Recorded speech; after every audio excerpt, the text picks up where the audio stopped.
Mengubah pola batin, mengubah hidup. Kenapa ada orang yang hidupnya seperti selalu menemukan jalan? Setiap jatuh, cepat bangkit. Setiap peluang datang, langsung berani ambil. Seolah-olah hidup berpihak padanya. Sementara ada juga orang yang merasa sudah berusaha keras, sudah belajar, sudah mencoba berkali-kali, tapi hasilnya tetap sama. Apakah ini soal keberuntungan? Apakah ini soal nasib? Atau jangan-jangan ada sesuatu yang lebih dalam yang sedang bekerja di balik layar hidup kita? Bagaimana kalau sebenarnya hidup yang kita jalani hari ini adalah hasil dari pola batin yang tertanam sejak lama? Pola yang membentuk cara kita berpikir, cara kita merasa, cara kita mengambil keputusan, bahkan cara kita melihat diri sendiri.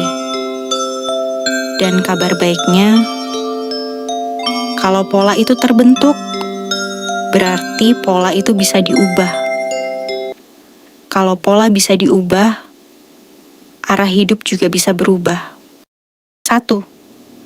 Kerja keras tidak selalu mengubah nasib. Kita dibesarkan dengan keyakinan bahwa kerja keras adalah jawaban dari segalanya. Bangun lebih pagi, pulang lebih malam, ambil lembur. Jangan mengeluh, kerja keras memang penting. Tanpa itu, tidak ada hasil. Tapi coba perhatikan di sekitar kita. Ada orang yang kerja keras luar biasa, tapi bertahun-tahun hidupnya tidak banyak berubah. Sementara ada orang lain yang terlihat biasa saja, tapi hidupnya terus naik level. Di mana bedanya? Bedanya seringkali bukan pada seberapa keras mereka bekerja, tetapi pada pola pikir yang mengarahkan kerja keras itu. Kerja keras tanpa arah yang tepat hanya membuat kita berputar di lingkaran yang sama. Kalau cara berpikirnya tidak berubah, pola hasilnya juga tidak berubah. 2. Potensi. Kita jauh lebih besar dari yang kita gunakan. Setiap manusia lahir dengan potensi luar biasa. Otak kita mampu belajar hal baru. Tubuh kita mampu beradaptasi. Mental kita mampu berkembang. Tidak ada manusia yang sejak lahir ditakdirkan untuk gagal. Lalu kenapa hasil hidup bisa sangat berbeda? Karena potensi itu seperti mesin yang sangat kuat. Tapi mesin yang kuat tetap butuh sistem pengendali. Kalau sistemnya salah, mesinnya tidak maksimal. Kalau arahannya keliru, energinya habis sia-sia. Banyak orang memiliki potensi besar, tapi pola batinnya membatasi. Sehingga setiap mau maju, ada suara kecil yang berkata, "Ah, kamu tidak mampu. Ah, nanti gagal. Ah, itu bukan untuk kamu." Dan tanpa sadar, kita mundur. 3. Yang mengendalikan hidup. Seringkali bukan logika. Kita merasa keputusan kita rasional. Kita merasa sudah berpikir matang. Padahal, sebagian besar keputusan dipengaruhi oleh lapisan terdalam pikiran kita. Lapisan yang terbentuk dari pengalaman masa lalu. Kita bisa berkata, "Saya ingin sukses." Tapi di dalam ada rasa takut terlihat menonjol. Kita bisa berkata, "Saya ingin kaya." Tapi di dalam ada keyakinan bahwa uang itu sumber masalah. Kita bisa berkata, "Saya ingin bahagia." Tapi di dalam ada keyakinan bahwa kita tidak layak. Dan ketika dua suara ini bertabrakan, yang lebih dalam biasanya menang. Bukan karena kita lemah, tapi karena pola batin bekerja otomatis. 4. Keyakinan menjadi kacamata hidup. Apa yang kita yakini akan membentuk cara kita melihat dunia. Kalau seseorang yakin dunia penuh peluang, ia akan lebih berani mencoba. Kalau seseorang yakin dunia kejam dan tidak adil, ia akan lebih waspada dan menutup diri. Dua orang bisa mengalami kejadian yang sama.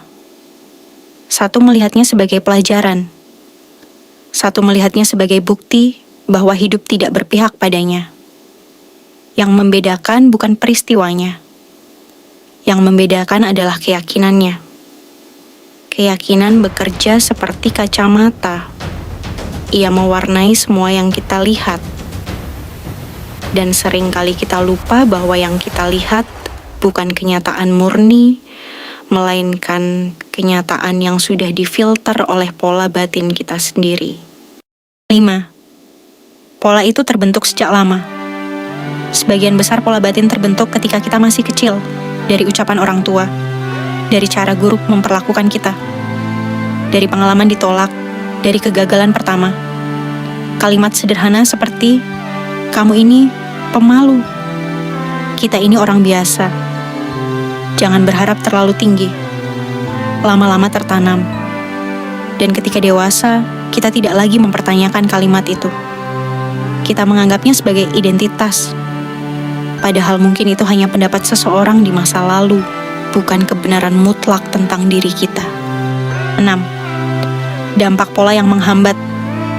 Pola batin yang membatasi jarang terlihat jelas. Ia muncul dalam bentuk kebiasaan, menunda, takut mencoba, takut gagal, takut sukses, merasa tidak layak, sulit percaya diri. Dalam hubungan, kita bisa terus memilih pasangan yang salah. Dalam karier, kita bisa terus menghindari peluang besar. Dalam keuangan, kita bisa terus merasa kurang, berapapun penghasilannya. Seringkali kita menyalahkan keadaan, padahal pola di dalam diri kita yang diam-diam mengarahkan keputusan. Apa yang terjadi di luar seringkali adalah pantulan dari dalam. 7. Mengganti pola berarti mengganti arah hidup. Kabar baiknya, pola batin bukan takdir. Ia terbentuk, dan yang terbentuk bisa dibentuk ulang. Langkah pertama adalah sadar. Sadar bahwa mungkin ada keyakinan lama yang tidak lagi relevan. Sadar bahwa tidak semua yang kita yakini adalah kebenaran mutlak. Langkah kedua adalah berani mempertanyakan. Benarkah saya tidak mampu? Benarkah saya tidak layak? Benarkah hidup harus sesulit ini? Begitu kita mulai mempertanyakan, kita membuka ruang perubahan. Karena kualitas diri menentukan tindakan, dan tindakan menentukan hasil. Kalau kualitas diri naik, arah hidup ikut berubah. Penutup. Jadi sekarang, pertanyaannya bukan lagi, kenapa hidup saya seperti ini? Tapi, pola apa yang sedang saya pertahankan?